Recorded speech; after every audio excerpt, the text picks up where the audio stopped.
Iranians are waiting for President Trump's response to the regime's bloody crackdown. The White House says only the president and his closest advisors know his plans. Meantime, as the uprising continues, some Iranian forces are reportedly refusing to fire on their own people.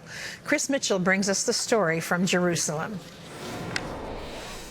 Even with reports of up to 30,000 killed, Iranian-born activist Dr. Amir Hamidi tells CBN News the uprising continues and springs from the heart of the Iranian people. From Azerbaijan to Balochistan to Kurdistan to southern part of Iran, from Tehran to Tabriz to Mashhad, I hear one voice, and they want a regime change. They want a freedom. They want a normal life.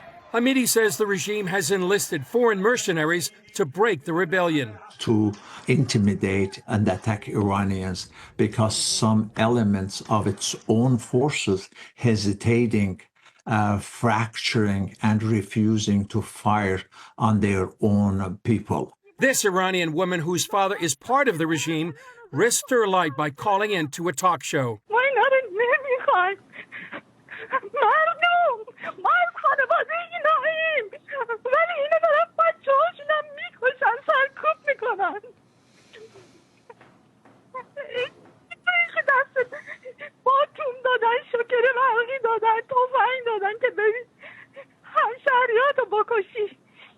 With a message that help is on the way, Iranians are looking for U.S. intervention. The USS Abraham Lincoln Carrier Task Force is on the way to the region, but there are some reports Trump has decided not to intervene. The truth is, only President Trump knows what he's going to do, and a very, very small team of advisors are read into his thinking on that. U.S. Ambassador to the UN Michael Wall says the U.S. supports the Iranian people risking their lives for freedom. Well, this is our message.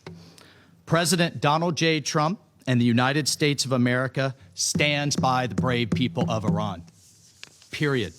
The delay so far by the U.S. is disappointing to Iranians, but some analysts say President Trump sent similar messages before attacking Iran's nuclear sites last June.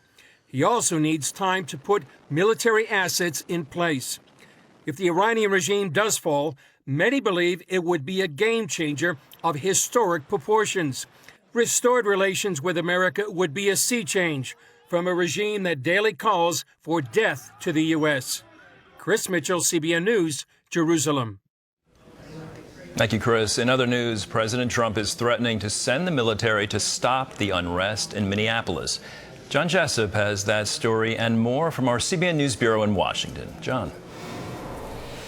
Thanks, Andrew. The president posting on Truth Social that if officials in Minnesota don't, quote, stop professional agitators and insurrectionists from attacking ICE agents, he will institute the Insurrection Act, which allows him to deploy the military. The threat comes after chaos in the streets of Minneapolis in recent days, demonstrators using fireworks against the agents who responded with tear gas.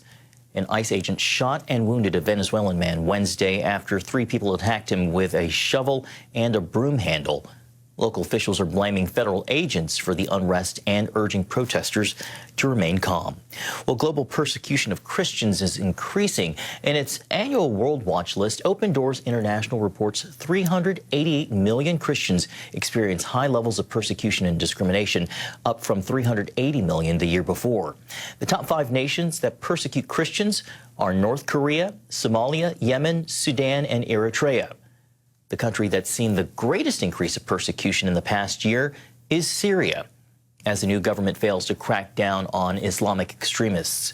Open Doors CEO Ryan Brown is calling on Christians everywhere to pray for the persecuted church. He said, quote, the simple fact that they know brothers and sisters around the globe are lifting them up in prayer, from that they draw comfort and encouragement. Andrew, back to you. Thanks, John. You heard Ryan Brown say how crucial it is to pray for those being persecuted. If you know your Bible, you know the Apostle Paul called himself one of the most beautiful and haunting titles, an ambassador in chains. And in Ephesians 6, he tells us to wear the armor of God. And then at the end of that, he tells us to pray for all the saints. Pray for all people. It makes a difference, and we hear reports from people in persecution that it is so comforting and encouraging for them to know the global church is praying. So please do so. This is our January telethon where we determine the budget of CBN, the allocation to Operation Blessing, the allocation to CBN International. What can we do here domestically in the United States? What can we do in over 70 nations around the world? And you're a part of all of it when you join the 700 Club. How much is it to join? Well, it's just $20 a month. That translates into 65 cents a day. Some can join at higher levels. We have them, 700 Club Gold, $40 a month. 1,000 Club is $1,000 a year. That breaks out to $84 a month. We also have 2,500 Club, which is $2,500 a year. Founder, $5,000 or more a year. And then Chairman Circle, $10,000 or more a year. Whatever level God is encouraging you to give, do it now. What are we asking you to do? We're asking you to join the 700 Club.